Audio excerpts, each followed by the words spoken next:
So we still have a lot of people dialing in now.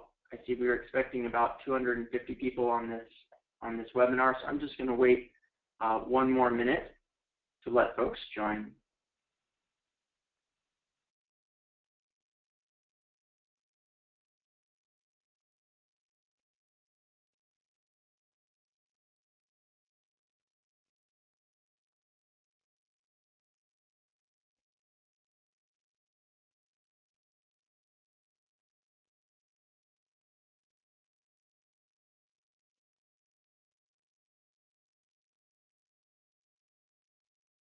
Welcome if you just joined us. We have a number of people still dialing in, so I'm just going to give it maybe one more minute and then we're going to get started here.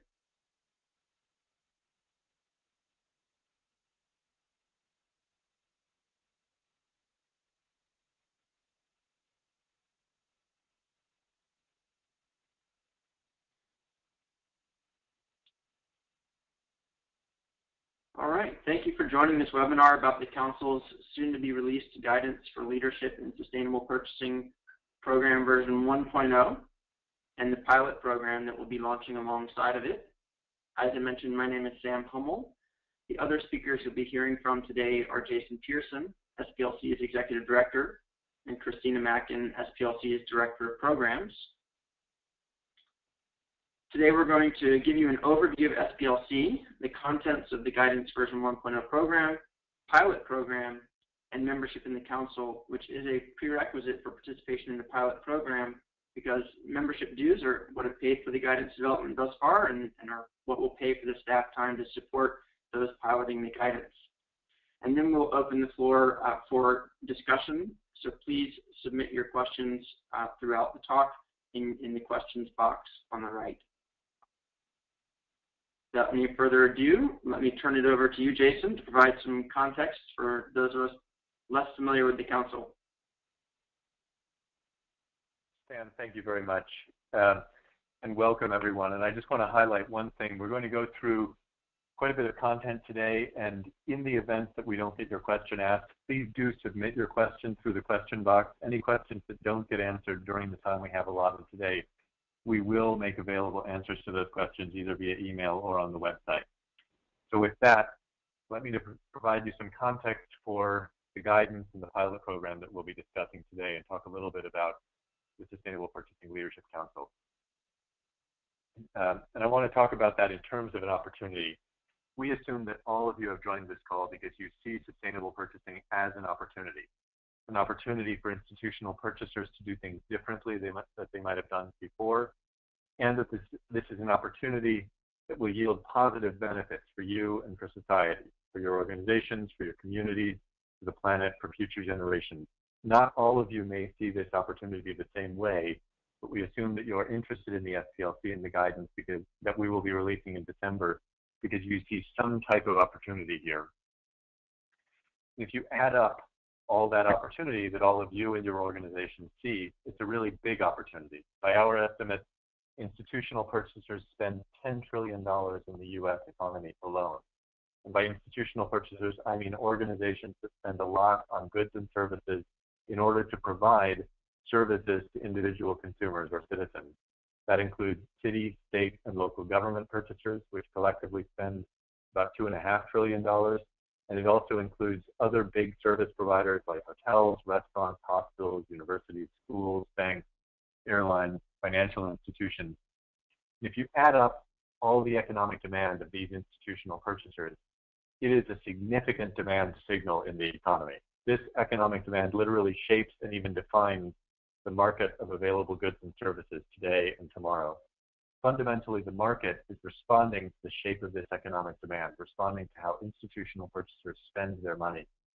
So this economic demand is the engine that directly or indirectly keeps up to 70% of Americans at work, somewhere in the economy, and many other people around the world in work as well. And it is also the economic engine that is estimated to directly or indirectly cause most of the environmental and social impact in our economy.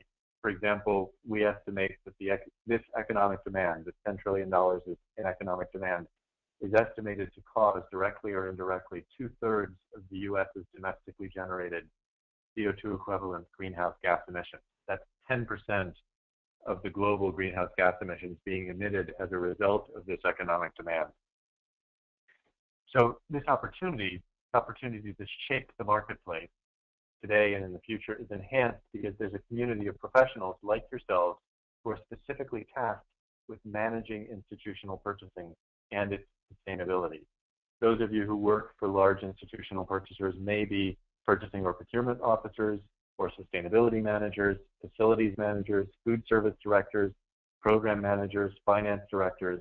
But what joins you together is that you have some level of influence over how your organization spends its money. Some of you may not work for purchasing organizations. You may work for organizations that supply goods and services to these large organizations. You may be marketing manager for a food service provider, or on the product development team for a computer manufacturer that sells hardware to government agencies and other institutional purchasers. But you too, as a supplier, see the opportunity here, the opportunity for you to play a role in shifting the marketplace toward more sustainable technologies and solutions, and you recognize that you can't do it alone. You need your major institutional purchaser customers on board. And some of you may work in the public interest community. Perhaps you work for a major environmental organization that advocates for better forest management practices, or for a labor organization that advocates for worker rights. If institutional purchasers sent aligned economic signals into the marketplace, it could have a transformative effect on our economy and on the prospects for our collective future. This is the shared opportunity that I assume has brought all of you to this call today. But all of you face challenges in pursuing this opportunity. Purchasers and suppliers both are internalizing costs caused by a lack of coordination in the marketplace. Purchasers struggle to find clear yet comprehensive guidance and are expending resources figuring out how to do sustainable purchasing by themselves or within sectors or regional silos. As a result, individual institutional purchasers each have their own definition of sustainable or environmentally preferable purchasing, and not all of these definitions are even consistent across categories of spending or across different departments within the organization. And for those organizations that do manage to achieve some progress, it's very difficult to measure their progress or get recognition for their leadership.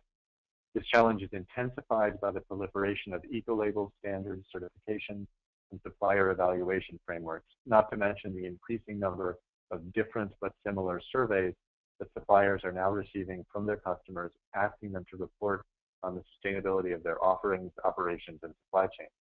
So suppliers of goods and services genuinely struggle to know how to respond to such a diffuse market signal. This slows innovation and makes it more difficult for truly unique offerings to differentiate themselves in the marketplace.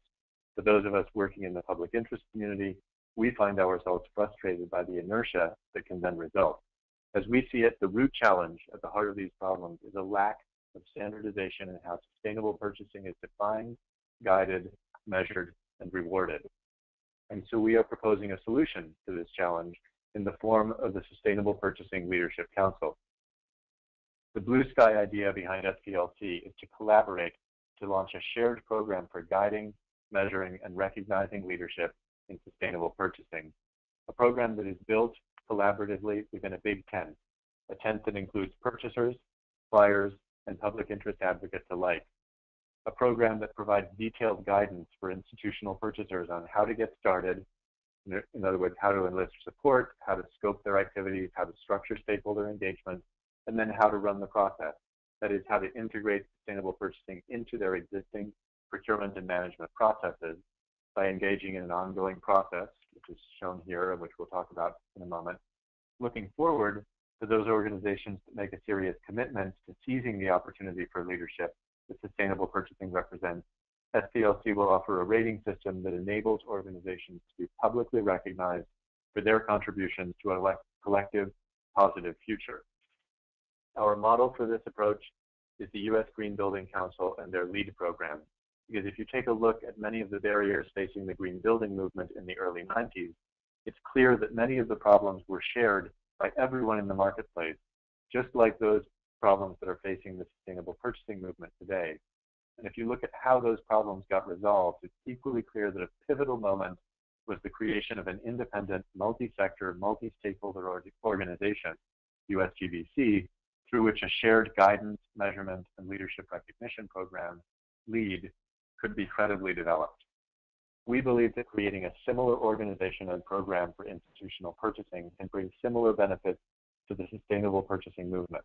Ultimately, the guidance and rating system that we develop will enable all of us, purchasers, suppliers, and public interest advocates alike, to participate in a marketplace where consistent market signals drive innovation toward a truly sustainable future for us all. To those of you who are new to our work, I want to give you a sense of our timeline and the speed with which we move. We held a launch event in July 2013 at American University, hosted by GreenBiz.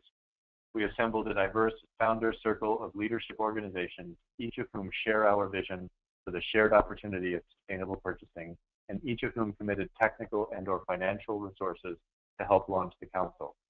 We have engaged a group of partners with whom we are strategically aligned. We held a founding summit at the National Academies of Science here in Washington, D.C.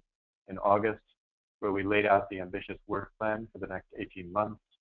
We launched our website the following month and opened for general membership in October 2013 with the U.S. General Services Administration, arguably the largest institutional purchaser in the world, signing up as our first member.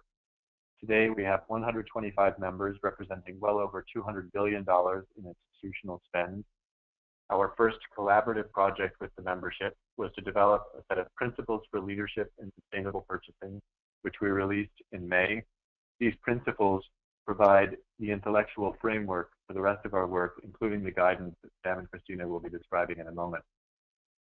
We held our 2014 summit at the DC Convention Center with 175 professionals attending from 121 organizations, and we used that summit to run a series of workshops to kick off the process of developing version 1.0 of our guidance.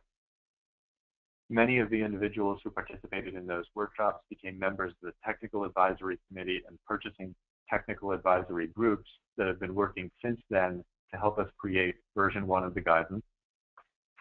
And in September, we kicked off a study of currently available spend analysis tools in collaboration with the University of Dallas. We just received back the final report from that project, which will now be integrated into the version 1 guidance that we plan to release in December. We're now in the process, as you know, because you're on this call, of enrolling participants in the pilot program for the guidance in anticipation of releasing version 1 of the guidance for leadership in sustainable purchasing in December of this year. The pilot will begin in January, coincident with our starting work on development of version 1 of the rating system. In May, we will hold our annual summit in Seattle, and we will again use that event as an opportunity to advance both the guidance and the rating system, with the first version of the rating system scheduled for release in December of next year. At that point, we will have version 1 of our integrated program for guidance, benchmarking, and recognition of leadership in sustainable purchasing complete in its initial form, which we hope will enable all of you to seize the opportunity that sustainable purchasing represents for your own organization and for society at large. So with that, I'll now turn this over to Sam and Christina to talk about how you can get involved in helping us to achieve this future. All right, thank you so much, Jason. So I'm going to run us through a little bit of an overview of the Guidance version 1.0 program. As Jason described, it's an integrated approach to managing the social, environmental, and economic impacts associated with an organization's supply chain. The Guidance version 1.0 program encompasses the integrated approach here of the getting started, creating the infrastructure, and the continuous improvement process that makes the program.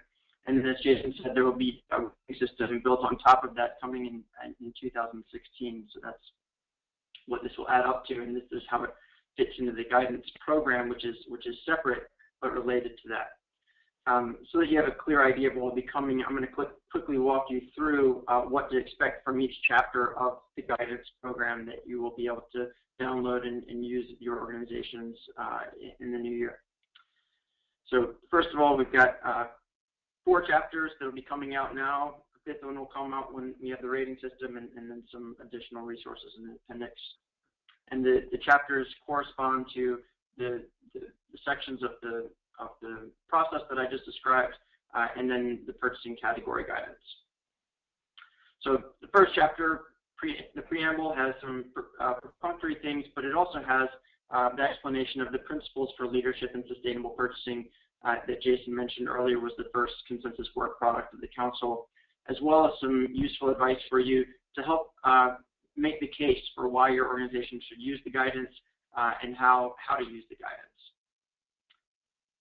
Within Chapter 2, the first section, Enlistment, will provide you with advice for how you, no matter where you are in your organization or no matter how mature your organization's sustainability culture, can identify key stakeholders and recruit their support and participation in running this process. How do you make the case to a CEO or a procurement officer or to budget holders or political leaders? There are ideas in that section for doing all of those things. The scoping section contains guidance for different ways you might scope your program. Depending on the type of organization that you're in, what data is available, or where you find willingness and support within your organization, it may make sense to scope your effort at the spending associated with one division, one campus, one building, or the whole organization. It just depends. But figuring out the best scope for success is what that section is all about. The structure chapter is based on, the goal is to provide you with detailed advice on different ways that you could organize your internal collaboration and engage external stakeholders in your process. Who needs to be on the team? Who needs to be kept informed? How do you communicate with external stakeholders? Advice and ideas on all of those matters you can find in that section. Going into Chapter 3 on running the process, the first section is on analysis, and it offers detailed advice on how to analyze your spending for different types of economic, social, and environmental performance issues and opportunities in your supply chain. This includes considerations related to data collection in different types of your organizations. So, for example, public, private, decentralized, centralized. There are different issues that you'll run into there. What types of methodologies are available to you for doing this type of analysis? What types of tools and tool providers are available? Advice on all those types of things will be in that section. For the Council, sustainable purchasing is about ensuring the sustainability of the social, environmental, and economic systems upon which we and our organizations depend. We encourage organizations to investigate as part of their analysis not only their greenhouse gas emissions, but also whether or not they buy from supply chains that are likely to have bribery or sweatshops or human rights abuses in them, or if they are doing an effective job of ensuring small, minority, and underutilized businesses get a chance to compete for their business. There's a wide variety of things that we have the opportunity to improve the performance of in our society, in our environment, and our economy through our purchasing if we take the time to investigate those opportunities. Obviously, what any organization will choose to prioritize an action plan will depend on what they find within their supply chain as part of that analysis. We don't expect that every organization will have a lot of work to do on every one of those opportunities. In fact, a primary part of the analysis process is figuring out where your most strategic opportunities are based on where your biggest impacts or opportunities for improvement are. So that leads into this action planning section, which provides very detailed advice on how to identify a wide range of potential solution strategies for those areas that you've identified as priority areas during the analysis process. It'll support you in running through those various running those potential solution strategies through various decision criteria to identify the strategies with the greatest benefits to your organization and to our social, environmental, and economic systems. To help organizations with this action planning step, we provided detailed purchasing category guidance that you can leverage to simplify that process for a number of key supply chains. I'll explain more about that in just a minute when I talk about Chapter 4. Detailed advice on how to win and maintain the political and resource support to see the action plan carried through is a large part of what you'll find in this section, Implement, which is the third section of the Chapter 3. A lot of the detailed guidance on how to structure your implementation actually comes in the action planning section because part of doing an action plan is really laying out your implementation plan. So a lot of the implementation section is about, again, how do you actually have that action plan not sit on the shelf? How do you win and maintain the political and resource support to see it through implementation, as well as communicate during that process? Sorry, I left off the metrics slide, the measure slide there, which is the last step in that process. And that's where we provide a number of suggestions on metrics or indicators that you can use to track the performance of your overall process and program. Chapter 4 has 8 sections dealing with product types that share similarities in terms of impacts or supply chains. Those 8 categories are chemically intensive products, food, electricity, construction and renovation, transportation and fuels, professional services, wood and agri-fiber, IT hardware and services. So you can see there the types of products that are considered within each of those categories, and there's an entire chapter within Chapter 4 on each one of those, with sections on each of those subcategories as well. The structure of each of those purchasing category chapters looks like this right here. Each chapter for let's say IT hardware will have a scoping explanation that explains the phase of the life cycle that are addressed in the guidance for that product or service.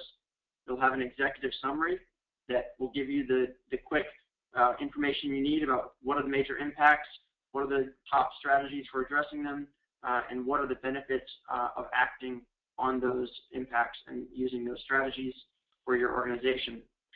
And then it'll have more in-depth sections, such as the first one, understanding, which is an in-depth review of all relevant impacts.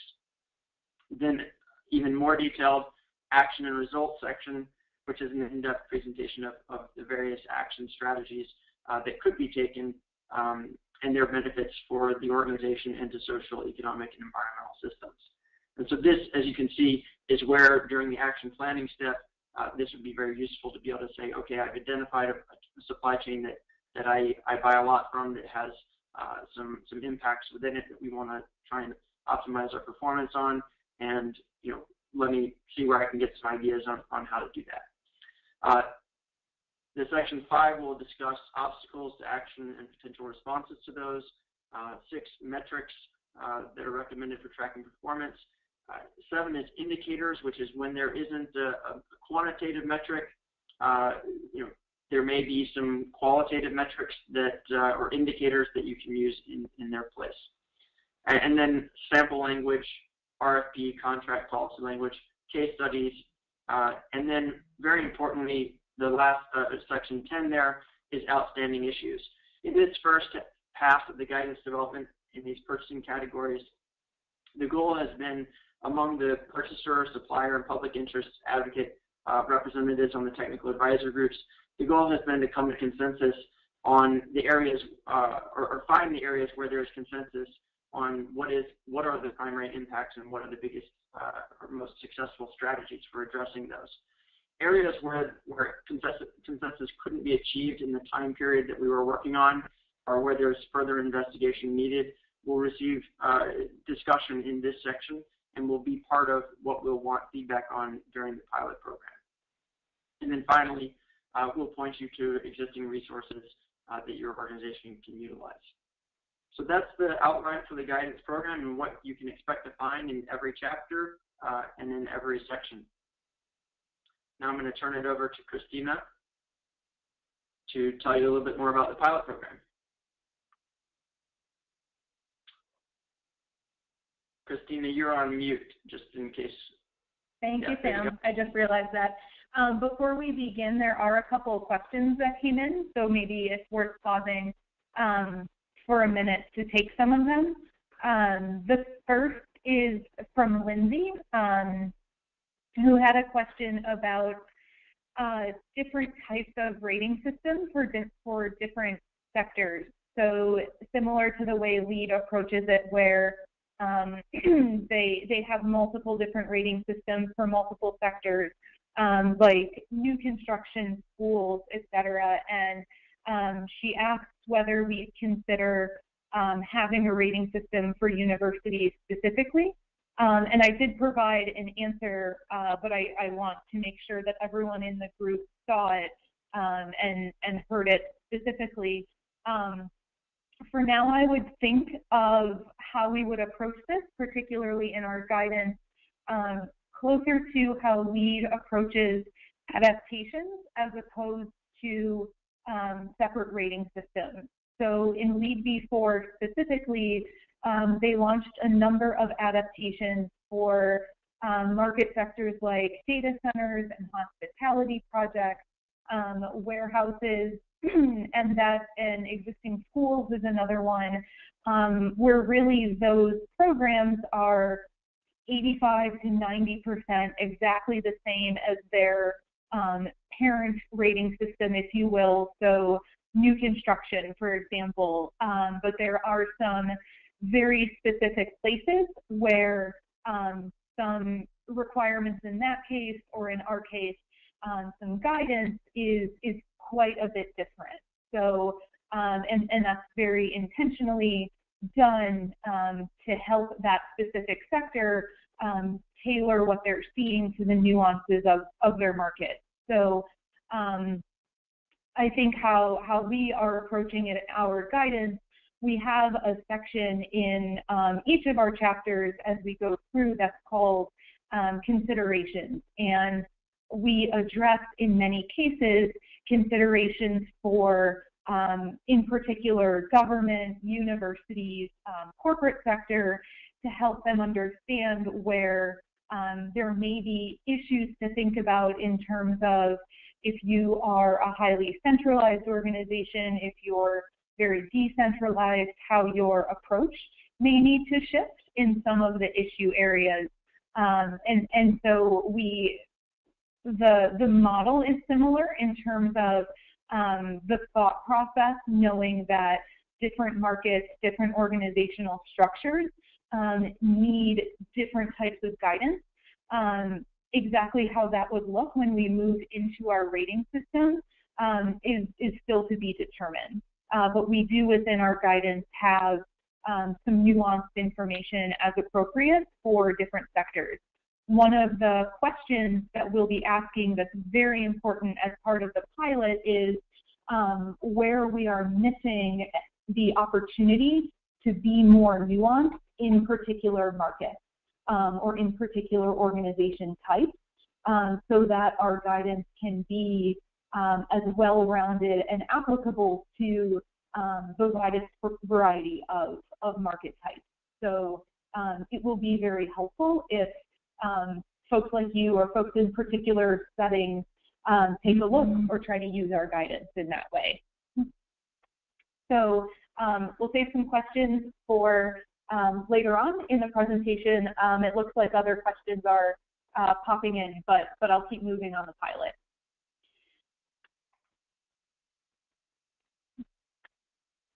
Sam, I can't seem to move the slides. Okay, there we go.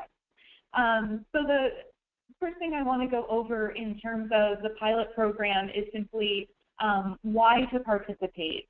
First and foremost, we want our membership to be able to contribute and offer improvements to our program.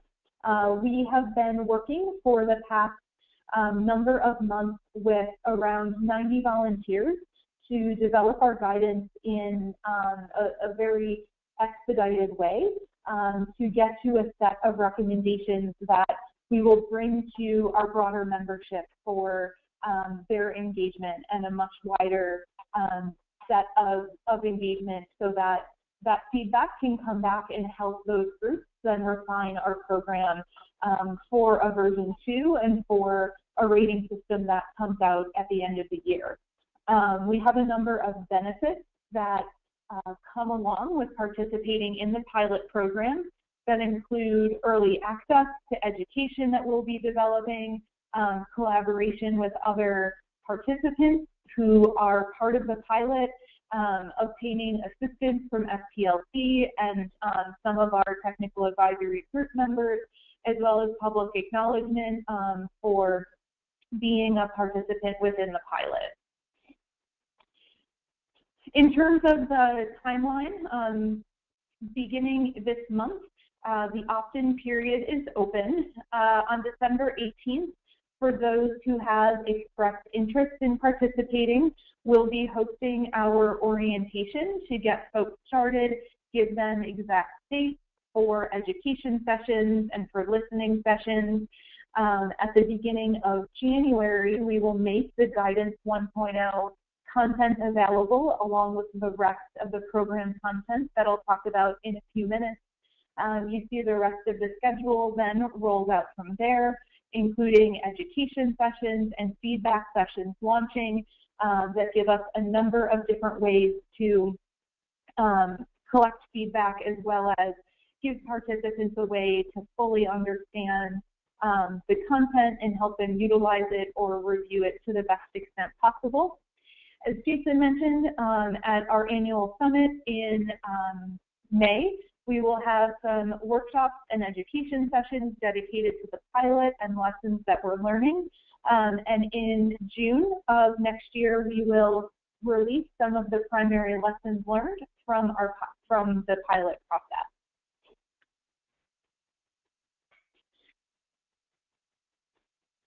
Whoops.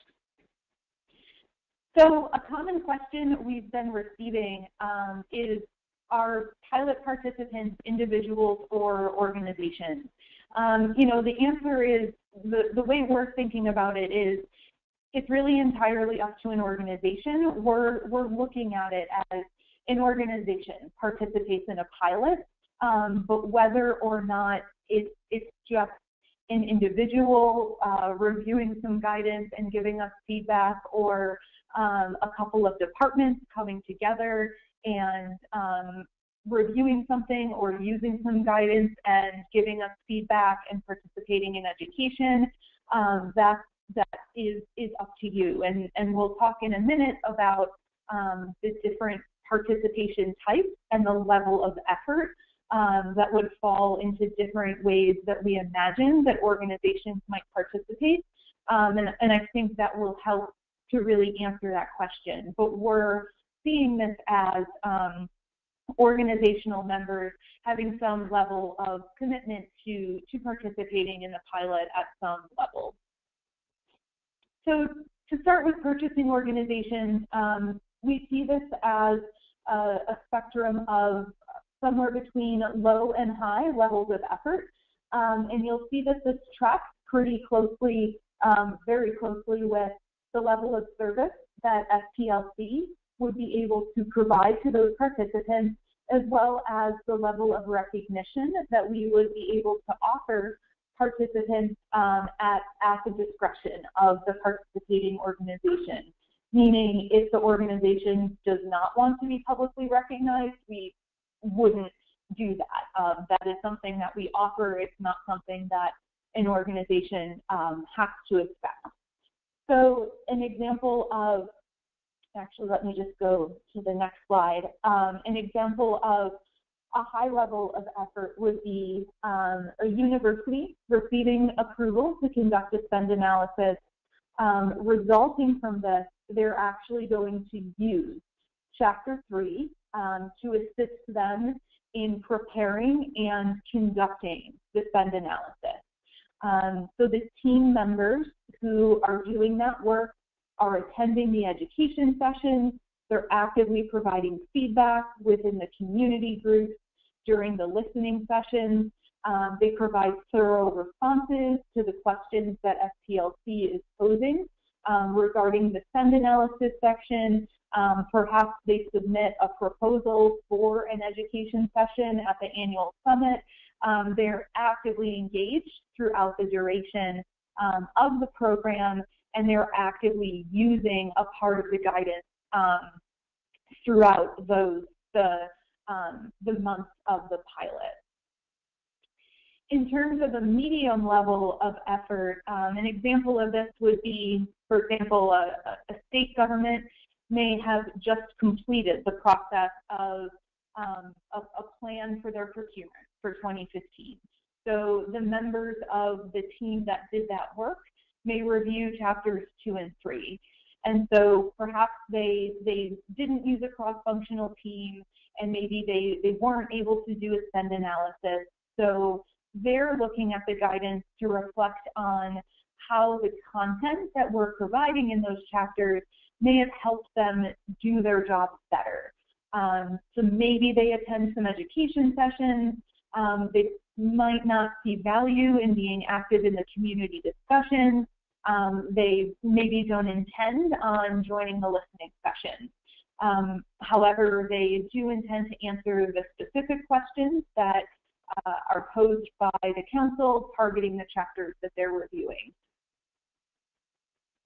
An example of a low level of effort would be a corporation that has a large procurement of personal computers coming up in late 2015. So they choose to review the IT hardware and services section of Chapter 4 and provide some general feedback. So they may choose to answer some of the specific questions posed by SPLC that target the personal computer section of Chapter 4, but they don't know if they're going to even commit to that. And they don't intend to necessarily go to any of the education sessions or be active in the online community. So you see how there is quite a difference given the range of potential benefits, as well as the kind of the community process that we're forming, how we're dividing that up. Each of these different levels creates an opportunity for flexibility on the part of participants. And it could easily be one person from an organization involved. It could easily be several people from several different departments in an organization involved. In terms of suppliers and service providers, there's absolutely room for folks to participate. We have some high-level questions that we already know we'll be asking of this group to answer. And in terms of participation examples, absolutely looking for this group to reflect on the guidance that affects your industry, answer the high-level questions that you see at the top of the screen, answer the specific questions that we're in the process of developing, of course, attend the education sessions, attend the listening sessions, tell us what you're learning, what your feedback is, and participate in the community forums. The same is true of, the slide is not, okay, there we go. The same is true of standards and certification developers. In terms of some of the questions are quite similar, and the different participation opportunities that you have, and then the same for public interest advocates. A couple of different high-level questions, and then a variety of ways to participate with the broader community of pilot participants. For those who want some level of SPLC service or recognition, we have a number of questions that we'll be asking those potential organizational participants to provide us. This will help us understand the level of staffing that we may need for this part of the pilot, and as Sam mentioned, this is why membership is part of the requirements, because this is an investment that our organization is making in ensuring that we are making this a useful and engaging process for those participating. But we're looking for a description of the scope of activities that the participating organization intends to pilot, the specification of which guidance sections will be the primary focus, the functional roles that will be represented, what the organization intends to achieve, the questions that the organization seeks to answer, what the organization would like out of SPLC staff support, and how that may be very different among organizations will be a very important question for us to understand. And then, of course, the more administrative questions in terms of a member lead and a member contact. SPLC will then come back with a proposal again, only for those who want SPLC service or recognition and have a high level of support. In terms of the level of support that we will be able to offer, the level of recognition based on the proposed level of activities and focus of the group, the description that is approved by the participating organization for use in SPLC public communications, if any, a statement of requirements upon which the level of support and recognition are contingent, and who the SPLC contact person is for the organization in terms of questions during the pilot. All participating organizations will get network access through a pilot community platform, potentially hosted by Google Groups or another collaboration format. We're in the process of working that out. We'll provide a short tutorial for how to use that community platform for participants, a short recording as they register and become active participants. In terms of program content that will be provided to participants in early January, the guidance, of course, the full spend analysis report, the detailed pilot questions for each section, regardless of which section of the guidance you're focusing on, will provide you the detailed questions for each section of the guide, the executive summaries for each of the purchasing categories that are also rolled up into the full guidance document, but we'll also provide those separately. The glossary, access to the community platform, the specific dates and registration information for the education sessions, as well as the listening session.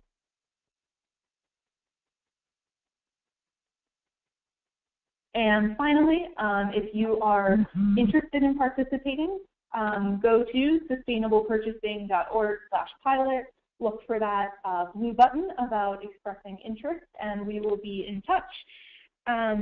So I'm going to pass it over at this time to Sam to talk about membership.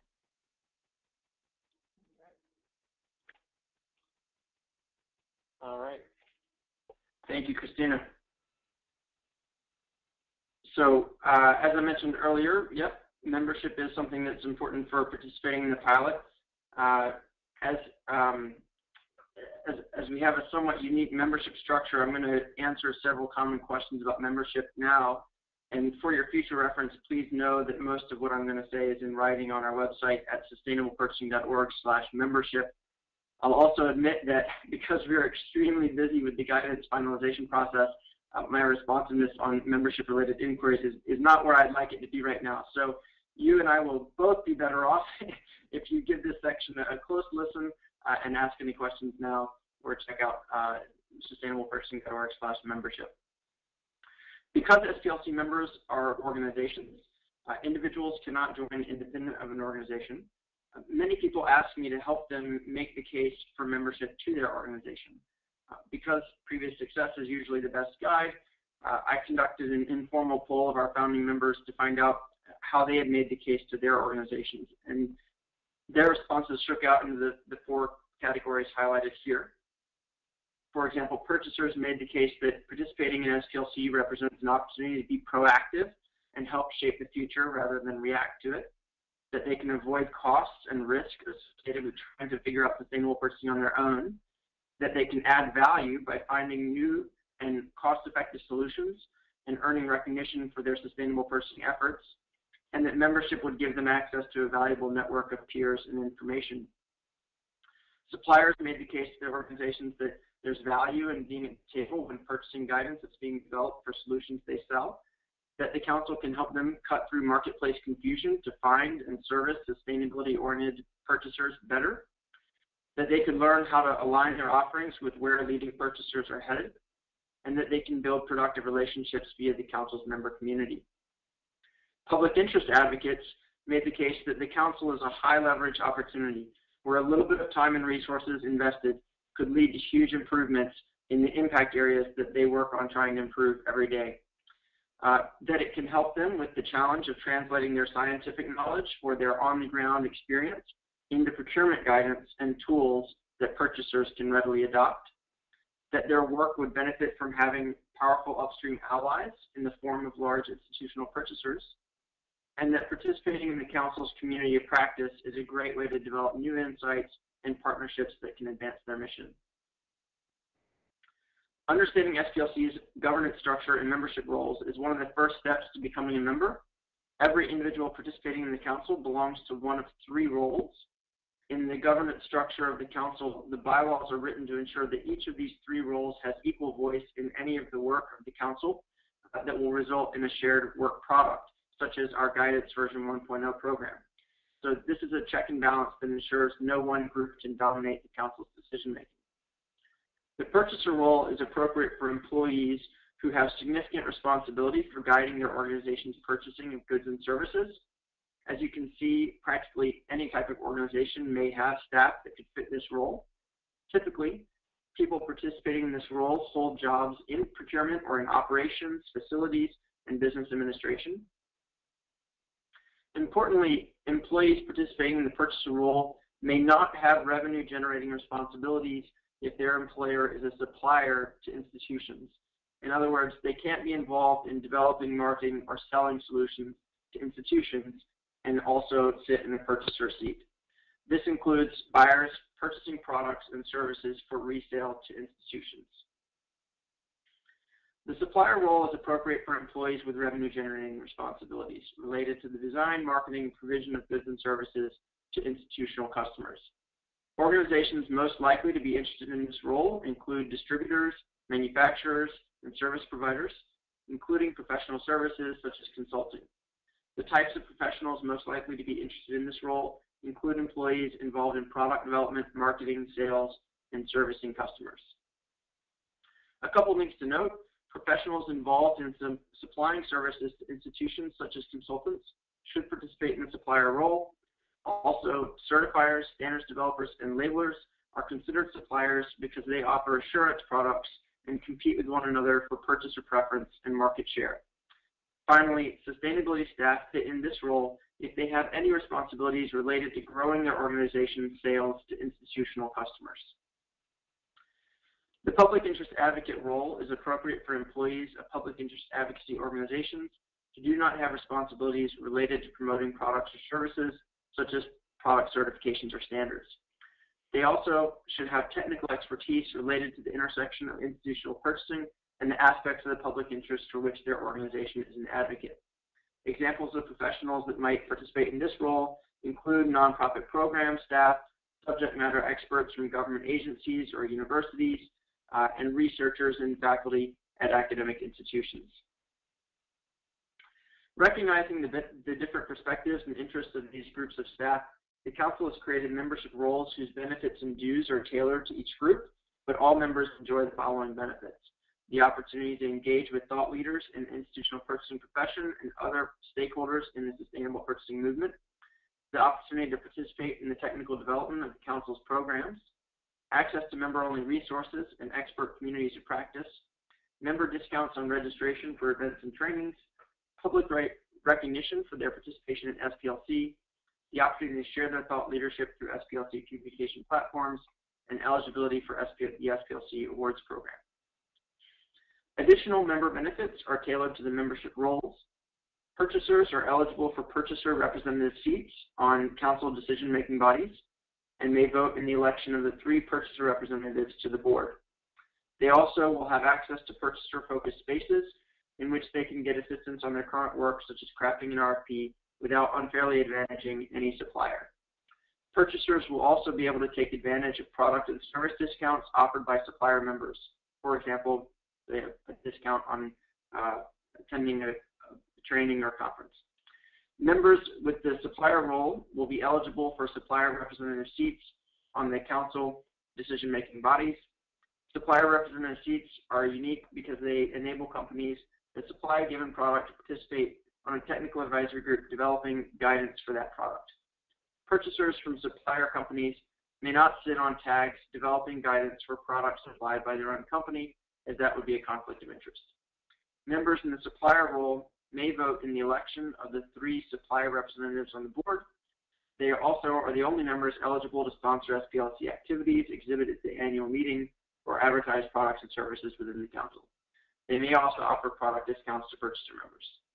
Members with the public interest advocate role are eligible for the public interest representative seats on council decision-making bodies and may vote in the election of the 3 public interest advocates to the board. Transparency is something that the council believes to be very important for its multi-stakeholder work, and all of the council's bylaws and membership policies and procedures governing what I've just described can be found on our website. The membership dues for any organization are decided by a combination of 3 things. The types of employees that will be participating will determine which membership role or roles the organization will want to buy. The dues vary by organization size. And finally, we offer a significant discount for members joining in multiple roles at one time. Let me start by explaining the multi-role discount because I think it helps explain the other 2. While the council's members are organizations, the dues members pay and the benefits they receive depend on the types of staff they wish to engage in the council's work, as we just saw. This is because many member organizations have staff whose primary interest in the council is distinct from other staff at the same organization. For example, a large public interest advocacy organization will have purchasing staff that are distinct from their program staff.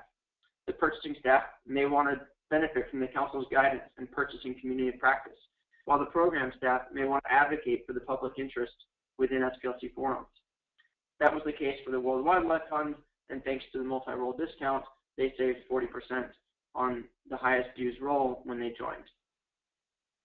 Similarly, a corporation that supplies goods or services to the marketplace will have operations purchasing staff who are distinct from the company's customer-facing staff, and both functions may see value in participating in the council. That, for example, is why FedEx is a member in both roles. In many cases, the multi-role discount allows an organization to join in multiple roles for less than it would cost them to join in one role. As you can see here, a medium-sized company would save 26% by joining in the supplier and purchaser roles simultaneously. This is intentional because we want to encourage members to bring their full expertise to the table. Putting it all together now, membership dues correspond to the size of a member organization and the role or roles in which they choose to participate. Size is measured by annual budget for federal and state agencies, local governments, and nonprofits. For for-profit corporations, the dues level corresponds to the company's annual revenue.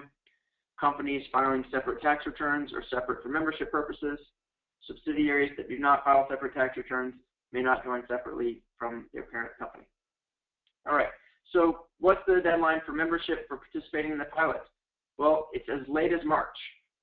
However, pilot orientations will begin in December. Communities of practice and education sessions will be beginning in January, but they can be joined into later. Non-members may express interest already. The form is available online. We're accepting pilot expression of interest from non-members, but participation in education sessions, communities of practice, and other opportunities will depend on our receipt of a membership application. We can prorate your membership to match your fiscal year if that would help you get on board sooner. And also, we can provide an opportunity for you to go ahead and get involved now and pay within 60 days, again, to help you get up and get going faster. More information about all that can be found at sustainablepurchasing.org/membership, including the application process. As soon as we receive your membership application, we'll get you onto our member-only mailing list, get you looped into our monthly member update calls, and other opportunities to participate, such as our upcoming board elections. There's an activities calendar on our website, so you can also see some of the activities that are open to non-members as well as members. Whether you join now or not, please save the date for our 2015 summit in May in Seattle. We'll have a number of sessions there related to the pilot and the Guidance version 1.0 program. If you know you're going to attend, super early bird registration pricing ends tonight. You can find more information about that at sustainablepurchasing.org/summit. If by the end of tonight, you can save $200. Finally, if you've hung on this long, then you're the first to get the good news that we've just decided to offer a 10% discount to new members that send in their membership applications before January 1st. So if you go back to your organizations, talk about getting involved in the pilot, go ahead and send in your pilot expression of interest, send in your membership application. We can work with you to get your payment in within 60 days or prorate it until the new fiscal year, and you can get a 10% discount on your membership. So hopefully those are a few incentives for you to go back and start the conversation with the rest of the folks at your organization. Great. Jason, have you created some questions for us? I know we're very much out of time. We'd only scheduled this to be an hour, but maybe we can hang on and answer a few key questions that you picked out and stick around maybe as long as folks hang on. Actually, what we've been doing, because we saw that we were running up to the line, is that we've been answering questions that came in dynamically as they came in and responding to all. So if you've been watching the question box, you should be able to see all of the questions that came in and the responses that we've provided. If you have additional questions, that you should feel free to email us with those questions. Sam? Sam, sorry, did you have a question? No, no, I didn't have a question. Sorry. Okay, sorry. So if you have additional questions, you should feel free to email us with those. And if you have any questions right now, do feel free to submit them through the question box. So I'm not seeing any unanswered questions at this time. We did have one question from someone about whether they could participate as an individual in the work of the council, and unfortunately, that's not possible right now. You do have to participate as a member through your organization and then participate in the role of purchaser, supplier, or public interest advocate. But as I will respond offline to the person who asked that, we'd be happy to talk to you about how to engage you productively in the work of the council. I also see a very important question from someone asking about whether or not you have to be a U.S. organization to participate in the pilot, and I should have mentioned that earlier. Absolutely not. The guidance approach and process that we're supporting organizations to do is one that we think is consistent with good practice in many locales. The supply chains that are discussed in the guidance are supply chains that people are buying from. They're global supply chains. And so we're actually very interested in having participants from all over the world take a look at this guidance, try it out, give us some feedback on it, and so forth.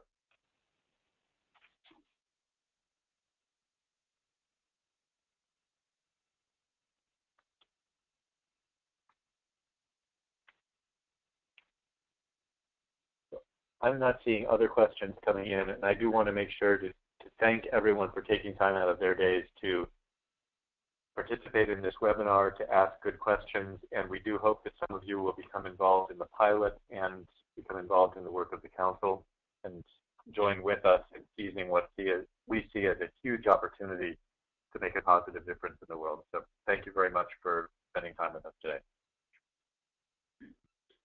Great, and we'll send out the slides and the recording Monday at the latest. Thanks, everyone. Thank you all.